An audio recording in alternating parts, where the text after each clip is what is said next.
বিড়ালের প্রসব হবে, বাচ্চা দেবে।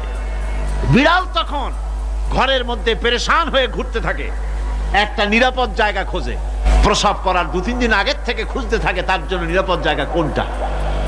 এরপরে খুঁজতে খুঁজতে প্রসবের দিন সে সত্যিকারের ঘরের মধ্যে সবচেয়ে কোনা কানা জায়গা যেটা, সেই রকমের একটা নিরাপদ জায়গা সে বেছে নিল। এরপরে বাচ্চা হলো।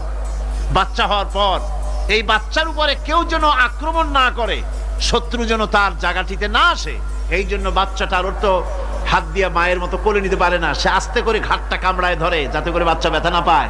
ওইভাবে করে ঘাট কামড়ায় ধরে আজকে এই সিঁড়ির নিচে, কালকে ওই খাটের নিচে, পরশুদিন এই আলমারির কোনায়, এইভাবে বাচ্চাগুলি সরায় সরায় রেখে বাচ্চাকে প্রতিপালন করে। এই বিড়ালের হেদায়েত দিলটা কে?